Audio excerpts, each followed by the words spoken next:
Israeli हमले की आशंका को देखते हुए ईरान और उसके सहयोगी लामबंद हो रहे हैं। ईरान के राष्ट्रपति कतर में खलील अल हैया समेत हमास के दूसरे राजनेताओं से मिले। वही हमास बीते साल 7 अक्टूबर को इसराइल पर जिसके हमले से शुरू हुई जंग और उससे उभरा संकट गहराता जा रहा है। जुलाई में इस्माइल हनिया के मारे जाने के बाद खलील अल हैया गजा के बाहर हमास के सबसे वरिष्ठ नेता बन गए थे। एक हमले में उनकी टांग टूट गई थी और मंगलवार को इसराइल पर ईरान के हमले शुरू होने से कुछ घंटे पहले जब दोहा में हम उनसे मिले तब भी वो सर्जिकल बूट में थे। बीते साल 7 अक्टूबर की बात करते हैं। हमास ने इसराइल पर हमला क्यों किया? हमें दुनिया को एक अलार्म सुनाकर बताना था कि हम लोगों का एक मकसद और मांगे हैं। ये जायनवादी दुश्मन इसराइल को एक झटका था और अंतर्राष्ट्रीय समुदाय के लिए जागने का समय। हमें कुछ ऐसा करना था जिससे दुनिया को बता सकें कि यहाँ लोग हैं जो दशकों से कब्जे में रह रहे हैं। आपके लोगों ने इतने आम लोगों, यहाँ तक कि बच्चों को भी क्यों मारा? हमने 7 अक्टूबर को लड़ाकों को कहा था कि आम लोगों, महिलाओं और बच्चों को निशाना ना बनाएं। निशाने पर कब्जाधारी सैनिक थे जो गजा में हमेशा लोगों को मारते हैं, लड़ते हैं और उसे तबाह कर रहे हैं। हम आम लोगों को नुकसान पहुंचाने का समर्थन नहीं करते। निश्चित तौर पर वहां निजी स्तर पर कुछ गलतियां की गईं।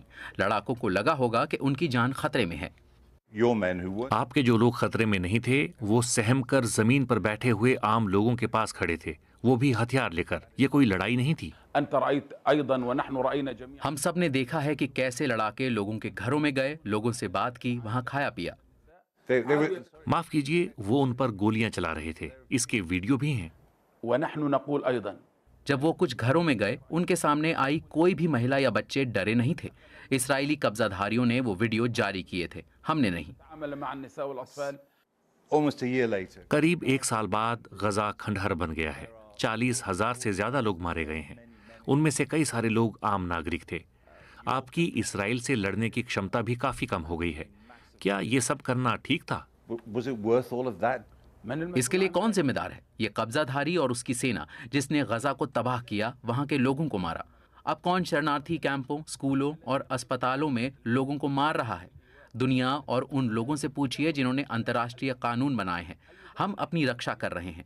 अगर कब्जा करने वालों के 1200 लोग मारे गए, उससे इसराइल का 50,000 लोगों को मारना और गजा को तबाह करना सही कैसे हो जाता है? क्या उनके लिए इतना काफ़ी नहीं है?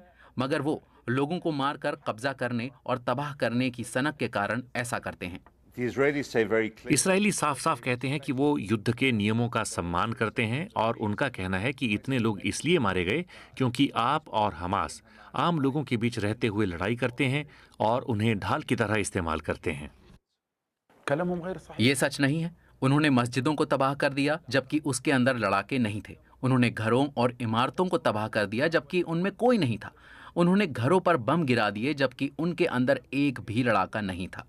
ये सब इसराइली प्रोपेगेंडा है। इसराइल कहता है कि हालात सही होने पर वो संघर्ष विराम करेगा। क्या आप ऐसा चाहेंगे कि सीधे बंधकों को लौटा दें और ये जंग ही खत्म हो जाए? क्या आप ऐसी किसी बात पर राजी होंगे? मुझे पता है कि इस पर चर्चा हो रही है। सवाल ये है कि क्या नेतन्याहू ने जंग रोकने का फैसला किया है? दुनिया कब उन पर जंग रोकने का दबाव डालेगी? ये नेतन्याहू और इसराइली कब्जाधारियों को फैसला करना है कि जंग जारी रखनी है या नहीं। आप भी ऐसा कर सकते हैं। आप आत्मसमर्पण कर सकते हैं। हम आत्मसमर्पण कैसे कर सकते हैं?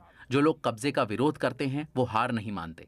अगर हमने सरेंडर किया, जो कि असंभव है, हमारे बच्चे, हमारे लोग हार नहीं मानेंगे। अगर दुनिया ने हमें हमारे वैध अधिकार दिए, हिंसा का ये चक्र थम जाएगा। मगर इसराइल ऐसा नहीं चाहता। दुनिया को समझना होगा कि इसराइल पूरे क्षेत्र को जलाना चाहता है। अगर फलस्तीनियों को उनके राष्ट्र, शरणार्थियों की वापसी और आत्मनिर्णय का अधिकार नहीं मिला तो ये क्षेत्र शांत नहीं होगा, भले ही कितनी भी मौतें क्यों ना हो जाएं। आप जो भविष्य देखते हैं उसमें इसराइली राष्ट्र के लिए जगह है? हमास का चार्टर तो कहता है कि जायनवादी राष्ट्र को नष्ट होना होगा।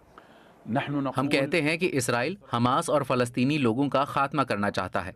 इसराइल रो रहा है और दावा कर रहा है कि फ़लस्तीनी लोग उसे नष्ट करना चाहते हैं। ज़रा इसराइल से पूछिए कि वो फ़लस्तीनियों के बारे में क्या सोचता है। हमें हमारे अधिकार दो, हमें पूरी तरह संप्रभु फ़लस्तीनी राष्ट्र दो। इसराइली कहते हैं कि वो इसलिए दो राष्ट्रों के समाधान को स्वीकार नहीं करते हैं क्योंकि उन्हें डर है कि आप जैसे लोग उनके मुल्क और उनके लोगों को तबाह करना चाहते हैं। अभी तक तो इसराइल एक राष्ट्र या दो राष्ट्र के समाधान को मान्यता नहीं देता। अंतर्राष्ट्रीय प्रस्तावों, कानूनों और हमारे अधिकारों सबको इसराइल सिरे से खारिज करता है। क्या आप खुद को एक आतंकवादी मानते हैं? इसराइल आपको यही कहता है। मैं आज़ादी चाहता हूं और अपने लोगों की रक्षा कर रहा हूं। कब्जा करने वाले के लिए हम सभी आतंकवादी हैं, फिर नेता हों, महिलाएं या बच्चे। आपने सुना कि इस्राएली नेताओं ने हमें क्या कहा? वो हमें जानवर कहते हैं। इस इंटरव्यू के 1 घंटे बाद ईरान ने इसराइल पर हमला कर दिया। जैसे जैसे मध्य पूर्व में जंग का दायरा बढ़ रहा है, इसराइल अभी भी हमास पर पूरी तरह जीत हासिल करने की बात करता है। अमेरिका और उसके सहयोगी, जिनमें ब्रिटेन और सऊदी अरब भी शामिल हैं, वो कहते हैं मध्य पूर्व में शांति के लिए एक सुरक्षित इसराइल के साथ साथ एक स्वतंत्र फलस्तीन होना भी जरूरी है। मगर अभी कूटनीति नहीं, सैन्य कार्रवाई से